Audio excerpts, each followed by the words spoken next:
In the season finale, Joe is trying to figure out why Love came back to help him. I mean, after all, he killed Beck, he killed Henderson, he killed Delilah, and she cuts him off and says, "You didn't kill Delilah, I did." She goes on to explain that when she was a kid, she saw 40 with that au pair, and she knocked out 40 with a brick and slit the au pair's throat. She put the knife in 40's hands, and it was probably for the best, but the family covered it up. And she did it because she was protecting 40. And when she got married, she couldn't have a family with her husband, and she thought she was just stuck with this toxic family. But when she met Joe, she, just like Joe, figured she could fix Joe. And after Candace dropped that bombshell, she started having that PI follow Joe. She found out his true identity. She read Beck's book cover to cover. And when she found the storage key, she went in, but she wasn't disgusted at what she found. She actually found it kind of endearing. And when he was about to run away and take their potential future with him, she couldn't let that happen. So she followed him that night to the storage facility. And when he left the storage facility, she went in, and of course Delilah is freaking out saying Will is crazy, but she wasn't willing to let Delilah get in the way of their future and slit her throat and killed her. And Joe is listening to this entire story thinking that she is absolutely batshit insane, not realizing the hypocrisy of the situation. Joe asks her, "What do you plan on doing with Ellie?" But Love has come up with a plan. She's going to give the cops an anonymous tip that it was Ellie who killed Henderson, and she's going to get arrested, but the Quinns' lawyers are going to get her out of it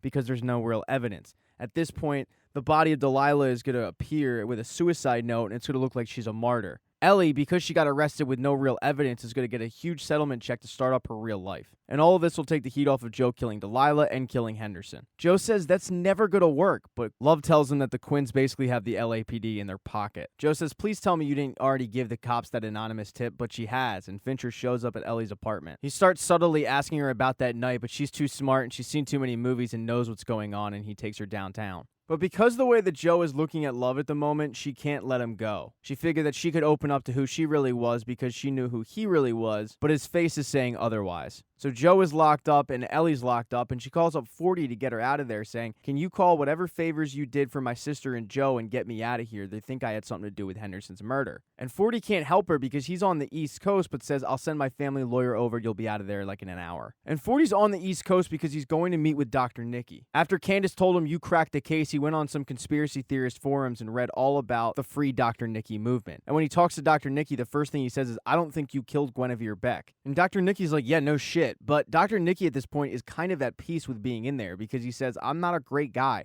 And while I'm not guilty of killing Guinevere Beck, I'm guilty of a lot of bad shit, so I deserve to be in here." And then 40 brings up that patient that Dr. Nikki had that they couldn't really find any information on, and Dr. Nikki's reluctant to talk about it until 40 slaps up a picture of 40 and Joe onto the glass. Dr. Nikki's taken aback and says, "Oh my god, that's whatever fake name Joe gave him. You probably should stay away from him. He's very dangerous." So if 40 had any doubts about Joe, he no longer has them. He's frantically calling up Love to get a hold of her, but she's sending him straight to voicemail as he disposes of Candace's body. At this point, the Quinns' family lawyer has shown up for Ellie, and as she's walking out of the station, Fincher says, "By the way, if we don't hear from your sister in a couple hours, I'm going to call Child Protective Services and report an unattended minor." And at this point, she's really freaked out because she has no idea where her sister is. She didn't kill Henderson, and she texts 40 and says, "Where are you?" 40 just arrived back in Los Angeles and says, "Meet me at Anavrin." Fincher, on the other hand, doesn't really have anything to do, and he decides to tail her because he still thinks that she had something to do with Henderson's murder. Joe, meanwhile, is trying to figure out how to get out of the cage, and he figures the best option is to think like Beck did. Lure Love into the cage and then get yourself out of it. And he's planning on using the handcuffs to do so, because at this point, he still thinks that Love is insane. When Love arrives that day, she brings him baked muffins, and he's very hesitant to eat them because he's worried that they're poison. Love freaks out and eats one and says, "Seriously, you think they poisoned you?" And he makes up a lie and says, "No, I just can't eat with a decomposing body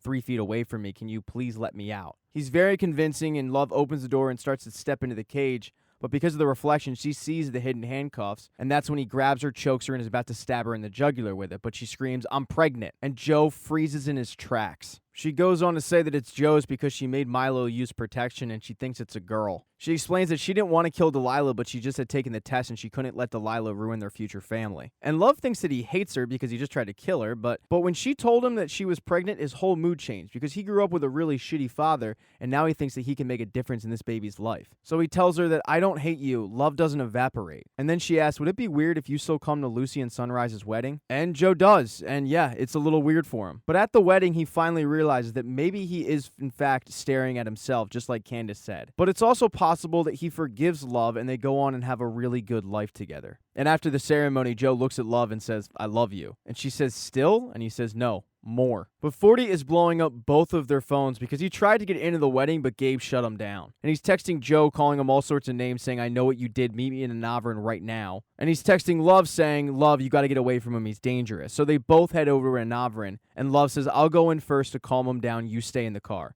But he sees Ellie popping out from behind a dumpster. And unbeknownst to the both of them, Fincher is watching this all go down from afar. And Ellie wants to know where Delilah is because Child Protective Services is going to be coming after her, but she also wants to know if Joe had a hand in it because 40 is in there ranting and raving about how Joe killed all these people. And Joe looks at her and says, does that sound like something I would do? But she asks, did you hurt Delilah? And he doesn't lie. He says no, but he lets her know the Quinns are very powerful people, and I don't think Delilah is coming back, and you need to prepare for that. And as Love is trying to talk down 40, Joe sneaks in the office, goes into the safe, and starts clearing it out and giving it to Ellie to get out of town. He gives her the bag and says, you take this and you go east. And she goes, well, I'm 15 years old. What am I supposed to do?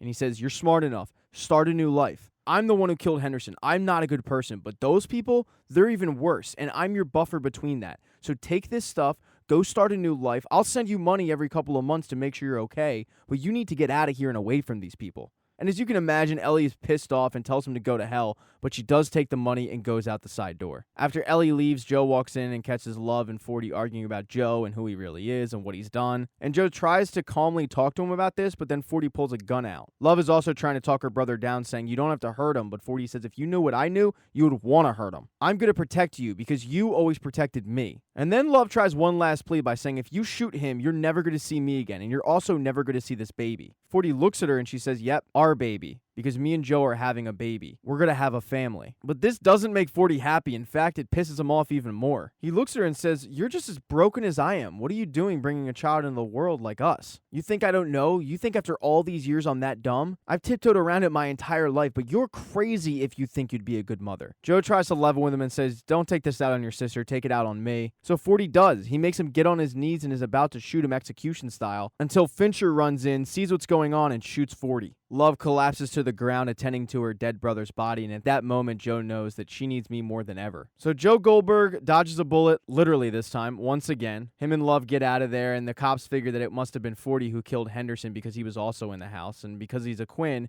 the Quinns swept it under the rug. Joe is still getting regular mail from the real Will Bittelheim, although he hasn't responded in a while. He's also getting a postcard from Ellie, who lets him know that she found a place and send more money in about 3 months, so it seems like she's kind of gotten over things. Joe and Love have bought a house, and Love's mother's there helping them move in, and she's very pregnant. And it seems like Joe finally has everything he ever wanted in life. That is, until he sees the next door neighbor. And she has a stack of books and the attention of Joe Goldberg. And that is how Season 2 of You ends. Thank you so much for watching this recap or listening to it. Please hit the subscribe button. I would really appreciate it. There's a thumbs up button there if you liked it. There's a thumbs down button there if you don't. And there's also a share button. So if you know somebody that needs a recap of You Season 2, please pass this along to them. I tend to stay away from the comment section, so if you say something and I don't respond, please don't take it personally. But just know, I do really appreciate you guys checking this video out.